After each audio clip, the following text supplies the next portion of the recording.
A strange thing you notice before you can explain it there is something strange that happens when you spend time around a person who has truly awakened spiritually.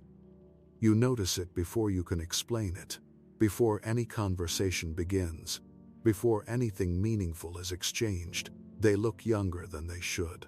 Not younger in the way cosmetics create the illusion of youth, but younger in a way that sits beneath the skin, in the eyes, in the way they hold their body, in the quality of their stillness. You look at them, and something in your mind quietly miscalculates their age. You assume late 30s and discover they're 52. You assume mid-40s and learn they're 61. The strange part is that these are often people who have lived through enormous difficulty, loss, betrayal, health crises, long periods of psychological suffering, more in many cases than the people around them who look years older. Carl Jung noticed this. He spent decades working with patients at every stage of psychological development, and among the things he documented was this quiet, persistent phenomenon. People who moved through genuine spiritual awakening carried a different quality of vitality in their physical appearance, not explained by genetics or lifestyle alone. Something more fundamental was happening. When Jung traced it back to its source, what he found disturbed the comfortable story most people tell themselves about aging. Most of us believe aging is simply time passing through the body, that wrinkles are years, that gray hair is experience, that the heaviness people carry in their faces by middle age is just the natural price of living. But Jung's clinical observations pointed towards something entirely different. He believed that a significant portion of what we call aging is not time at all. It is an accumulation. The weight of what we refuse to feel it is the weight of everything we refuse to feel. Everything we carried for people who never asked us to. Every version of ourselves we abandoned to survive. Every truth we suppressed to maintain peace in systems that were slowly consuming us. The moment a person begins releasing that accumulation through genuine psychological awakening, something begins to reverse, not through some mystical fountain of youth, but through a real, measurable shift in how the nervous system operates, how the face holds tension, and how the body moves when it is no longer bracing against its own truth.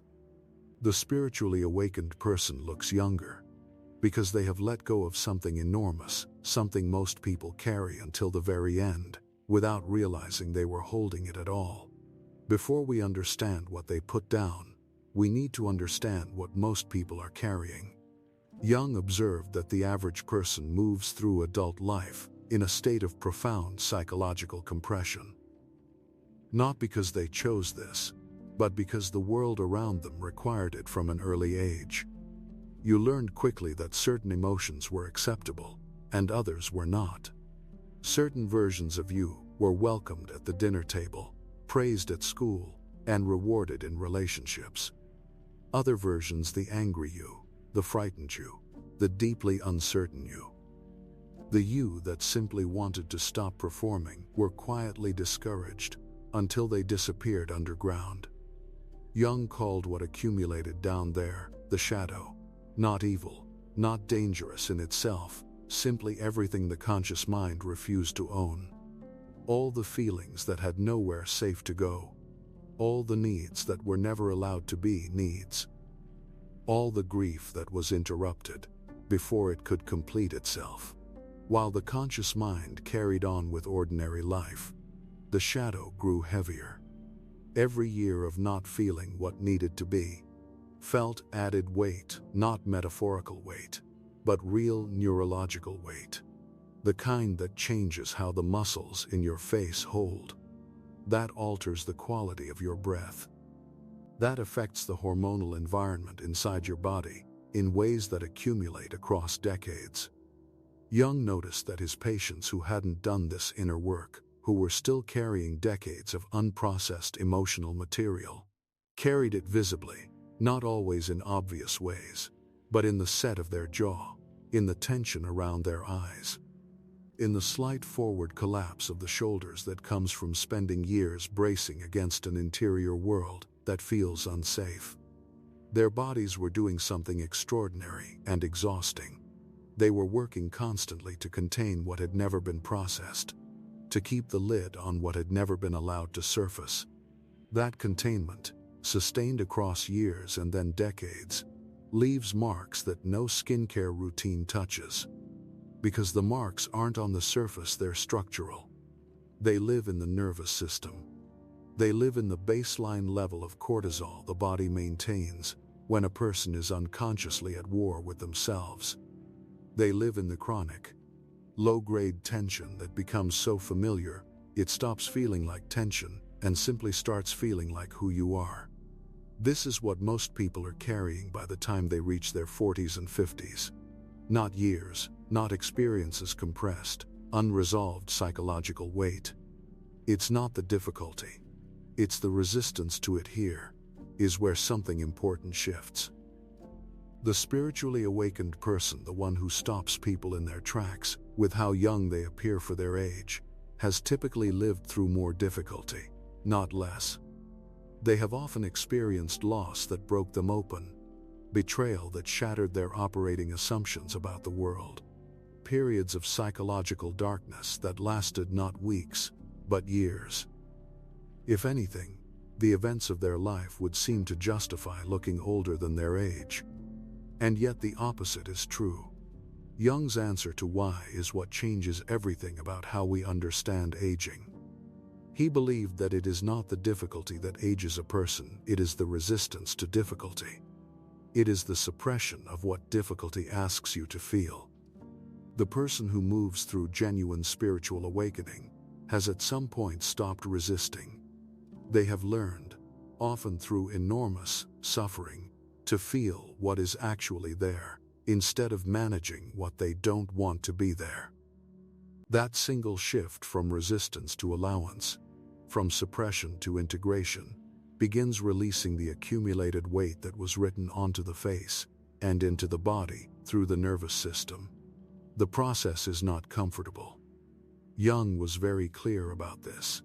Genuine spiritual awakening is not the peaceful, serene experience the wellness industry tends to describe. It is often difficult in ways people don't anticipate. It forces encounters with everything the person has been running, from the grief they never completed, the anger they never allowed themselves to feel without guilt, the shame that was assigned to them before they had any capacity to evaluate whether it actually belonged to them. This confrontation, which Jung placed at the center of what he called individuation, the lifelong process of becoming psychologically whole, is where the real reversal begins. When a person finally feels the grief they have been holding for 20 years, something releases, not just emotionally but physiologically. The jaw unclenches after being clenched so long the person had stopped noticing. The breath drops deeper into the body than it has in years. The muscles around the eyes, subtly braced against unwanted perception, begin to soften. The nervous system, which has been running a constant background program of containment, management, and suppression, receives a signal it may have been waiting years for. Something is safe now. You don't have to hold this anymore. What follows is something everyone around the awakening person notices before the awakening person themselves understands what is happening. They begin to look different, not younger in a manufactured way, but younger in a way that registers as fundamentally more alive. What they stop doing, the weight of performance, what Jung documented, goes even deeper than this. There is a specific mechanism behind the physical change that most people never understand, and it begins not with what the spiritually awakened person starts doing, but with what they stop doing. What the awakening person stops doing is performing. This sounds simple, but the actual weight of performance sustained across decades is something most people have never fully calculated. Consider how much energy goes into maintaining a version of yourself that was constructed to be acceptable, to be safe, to not threaten the comfort of the people around you. You learned early, which parts of you were welcome and which were not. And over time you built a presentation, not dishonestly, in any deliberate way, but automatically. The way children build presentations when the alternative is rejection, abandonment, or punishment. Jung called this the persona, the mask that allows social life to function. There is nothing wrong with having one. The problem is what happens when the persona and the actual self diverge so far that the person has forgotten which one is real. When you spend years maintaining a version of yourself that doesn't match your interior reality, the disconnect requires constant energy to sustain. You have to monitor your words before they emerge. You have to soften reactions that feel too large. You have to amplify enthusiasm you don't actually feel. You have to suppress the fatigue, the doubt, the complexity that lies beneath the surface presentation.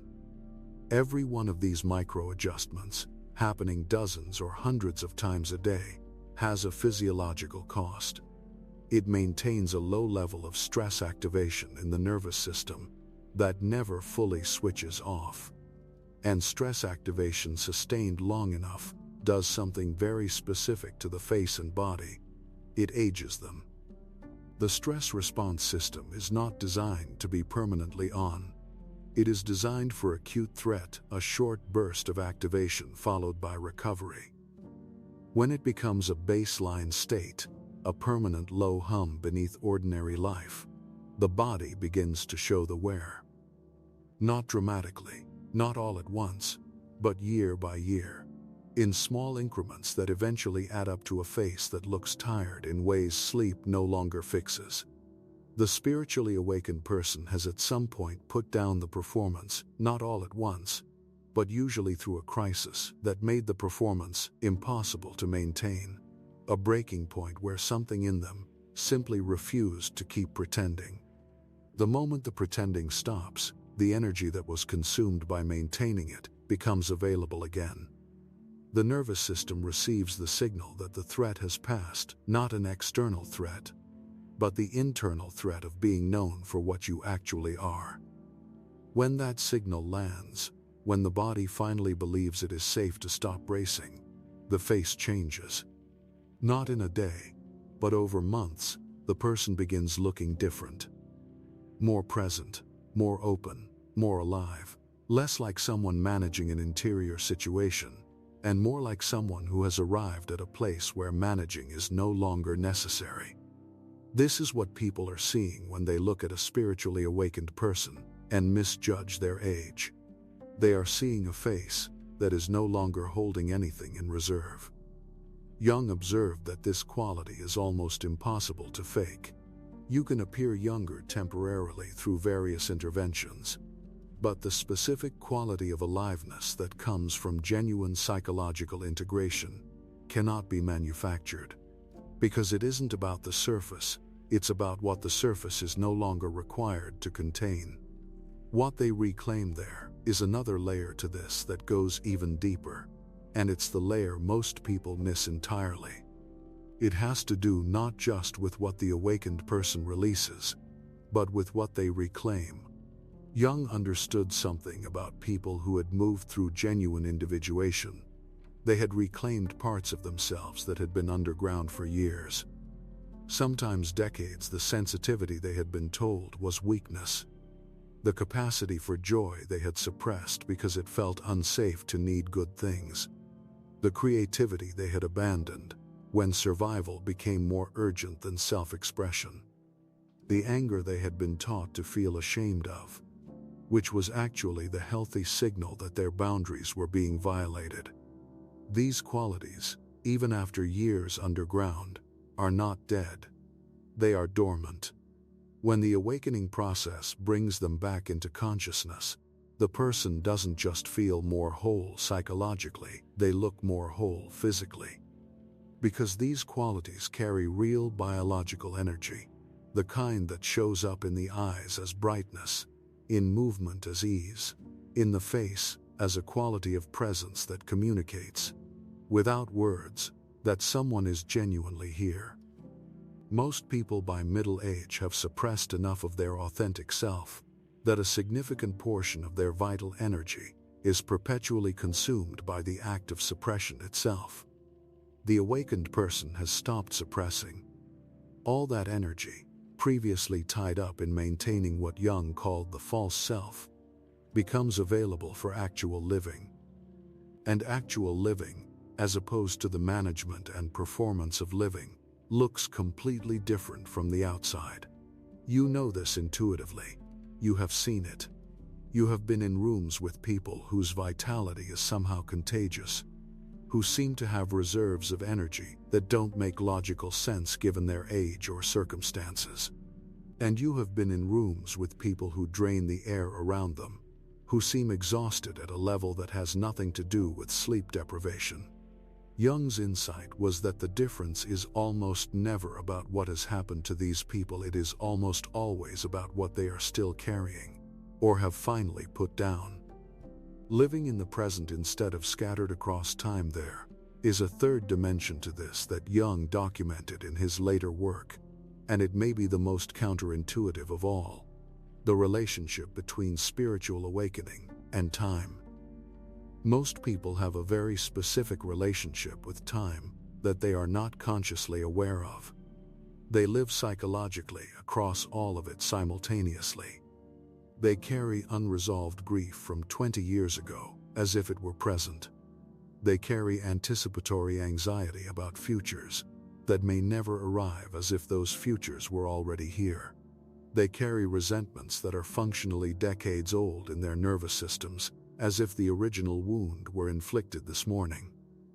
This psychological time scattering is exhausting in a way that accumulates physically, because the nervous system cannot distinguish between a threat happening now and a threat being vividly re-experienced through memory. Every time the unresolved past is activated, the body responds as if the original event is occurring again. Every time a feared future is rehearsed in vivid detail, the body generates the stress chemistry of an event that hasn't happened yet. Across years of this, the body ages in ways that have very little to do with actual chronological time. The spiritually awakened person, through genuine inner work, has developed a relationship with time that looks almost nothing like this, not because they have escaped their past or become immune to concern about the future, but because they have learned, through repeated practice and hard experience, to return to the present moment. This breath, this room, this body right now. Jung observed that people who had moved through individuation had developed what he called a stable center, a place within themselves, from which they could observe both past and future, without being consumed by either. This stable center is not a mystical concept. It has very real neurobiological correlates. When a person is consistently able to return to present moment experience, rather than being pulled into psychological time travel, the nervous system operates differently. Baseline stress activation drops, the quality of sleep changes, and the physiological markers of aging slow in measurable ways, and the face reflects this. A person who lives primarily in the present looks different from a person living simultaneously in 3 different time zones of psychological experience. There is a groundedness that shows up in the body, a quality of not being pulled somewhere else even while standing right in front of you. People sometimes describe this in ways they can't quite articulate. They say the awakened person seems very still inside, very here, as if they are not distracted by something internal the way most people are. They are right, and that stillness, that quality of genuine presence, is physiologically younger than the chronic state of internal distraction most people live in by default. Feeling fully without being destroyed by feeling young also documented something about how spiritually awakened people relate to their own emotions, and it's almost the opposite of what popular culture suggests emotional health looks like. Most people either suppress their emotions, pushing them underground to avoid disruption, or are overwhelmed by them, swept away in feelings that seem to have no edges. The awakened person, who has moved through genuine psychological work, has developed something different: the ability to feel fully without being destroyed by feeling. This sounds small. It is not. When you can feel grief completely, letting it move through you in its full weight without needing to stop it or escape it, the grief completes itself. Jung called this the natural arc of emotion. Every emotion, if allowed to move without interruption, has a beginning, a peak, and a resolution, not necessarily a pleasant resolution, but a completion. And completion releases the energy that was being held in the unfinished feeling. Most people never experience emotional completion. They interrupt their emotions at various stages because the full experience feels too threatening. They suppress before the feeling can build. They manage when it peaks. They distract before it can be resolved. So the emotion doesn't complete, it stays in the system partly activated, pulling on resources indefinitely. The awakened person has learned, often through suffering that made suppression impossible, to let the arc complete. A body that regularly completes its emotional cycles is not chronically storing unfinished experiences, it is a body that releases. And bodies that release consistently look and function differently from bodies that accumulate. The face that has learned to feel fully is softer than the face that has learned to contain. The eyes that have cried when crying was needed are clearer than the eyes that have held everything in reserve. The breath that has expanded in grief, contracted in fear, and deepened in genuine joy is a breath that has moved, and breath that has moved keeps the body younger in ways that can't easily be replicated by any intervention that doesn't address the underlying suppression. Living from the self instead of the constructed identity there is one more dimension to this that Jung explored in his work on meaning, and it may be the most powerful of all. He observed that the people who aged most visibly, who looked years older than their chronological age by midlife, were often not the people who had experienced the most hardship. They were the people living without a sense of genuine meaning, who had constructed lives that were externally coherent but internally hollow, who had accumulated the things society defined as success without ever asking whether those things actually corresponded to who they were. Jung believed that the deepest source of vitality in a human being was not physical. It was the experience of living in genuine alignment with one's authentic nature. He called this living from the self, with a capital S, as distinct from the ego-constructed version of identity that most people inhabit. When a person is living from the self, genuinely expressing what they are rather than performing what they believe will be accepted, the entire system operates differently. There is no internal friction consuming energy. There is no gap between who you are and who you are pretending to be. The energy that would have been consumed maintaining that gap becomes available for everything else, including repair, regeneration, and the basic biological processes that operate differently in a body that isn't chronically managing an internal contradiction. Jung observed that awakened patients who had moved into genuine alignment with their authentic nature, who had found work that expressed rather than suppressed what they were, who had released relationships that required them to be less than what they were, who had stopped pursuing goals someone else had decided were appropriate for them, carried a vitality that was almost inexplicable from the outside. They had often simplified their lives dramatically, removing enormous amounts of what they had previously been chasing, and yet they seemed more alive than before, not despite the simplification, but because of it. Because living simply in alignment is metabolically different from living elaborately in contradiction. The face that is not performing relaxes. The body that is not bracing settles. The nervous system that is not maintaining a split between inner reality and outer presentation finally gets to function as it was designed to function. All of that collectively registers to other people as youth, without their being able to explain exactly what they are seeing, because they are not seeing a technique. They are seeing the absence of an enormous invisible effort. The effort of not being what you actually are. A psychological explanation, not a health protocol. What becomes clear is why this is not primarily about spiritual practices, rituals, or anything external. It is about the internal work of becoming honest with yourself, at a depth most people never attempt. Jung's contribution to understanding human aging was not a health protocol, it was a psychological one. He observed that we age prematurely not because biology is cruel, but because most of us spend enormous portions of our lives in states of internal suppression, performance, self-abandonment, and inauthenticity that generate physiological stress on a timeline chronological time alone would never produce. The reversal of this, a genuine awakening that reclaims what was suppressed, integrates what was hidden, and allows the person to live from their actual nature rather than their constructed one, doesn't just change how the person feels. It changes how the person looks, the face, the posture, the quality of movement, the quality of presence, in ways immediately apparent to everyone around them, and impossible to explain through conventional understandings of aging. This is what Jung was pointing toward when he documented these cases.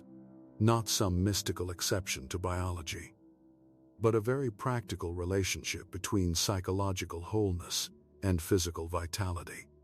The person who has done this work doesn't stop time. They stop contributing to their own premature aging through the ongoing accumulation of what they were never designed to carry indefinitely. The final observation there is a final observation worth making, because it completes the picture in a way that is both unsettling and, if you're ready to hear it, genuinely freeing. The spiritually awakened person who looks younger than their age has not discovered a shortcut. They have not avoided suffering, and they have not found a way to bypass the hard things life brings to everyone. In almost every case, they have moved through more difficulty than the average person, not less. They have felt things more fully, lost more things more completely, then broken open in ways most people successfully avoid for an entire lifetime. The reason they carry less of it in their face is not that less happened to them. It is that they processed what happened rather than storing it. They completed their grief rather than containing it. They integrated their shadow rather than maintaining the exhausting effort of keeping it invisible. They stopped performing their life and began actually living it, often at enormous social cost, often at the price of relationships, roles, and identities that had previously organized their entire world. And on the other side of that, they arrived somewhere not into ease or comfort necessarily, but into authenticity, into alignment, into a relationship with their own existence that generates vitality from within rather than consuming it in the management of an internal split. The face reflects this, not as a cosmetic outcome, but as a physiological truth. The eyes of a person who has stopped lying to themselves are different from the eyes of a person who hasn't, not because the awakened person has become better, more spiritual, or more evolved in any hierarchical sense, but simply because the work of self-deception costs something, and the cessation of that work returns something. Something visible. Something other people sense immediately and often struggle to articulate. Something that gets attributed to genetics or lifestyle or some unnameable quality of being, but which is at its root simply this: the body of a person who is no longer at war with themselves. The face of a person who has stopped holding the world at bay with the effort of not being what they are. The eyes of a person who has looked into their own darkness, integrated what they found, and emerged carrying less than they arrived with. This is what Jung observed. This is what he spent decades trying to understand and document. And this is what waits on the other side of the kind of psychological honesty most people never attempt, not because they can't, but because no one ever showed them that the cost of avoidance was always written into the face they see in the mirror. You are not here by accident. Something in you already knows this is true. Perhaps you have seen it in someone. Perhaps you have glimpsed it in yourself, in a moment when something released that you had been holding for years. And for a brief time you caught your own reflection and did not recognize how different you looked. That was real. That was not an illusion. That was your system showing you what becomes possible when the weight is put down. The path to it is not comfortable, but the arrival, as everyone who has made it will tell you, looks very different from the outside than most people expect. Not mystical, not transcendent in any dramatic sense, just quietly, unmistakably more alive. And that aliveness shows in the only mirror that doesn't lie, the one that is visible to everyone around you before it is visible to you.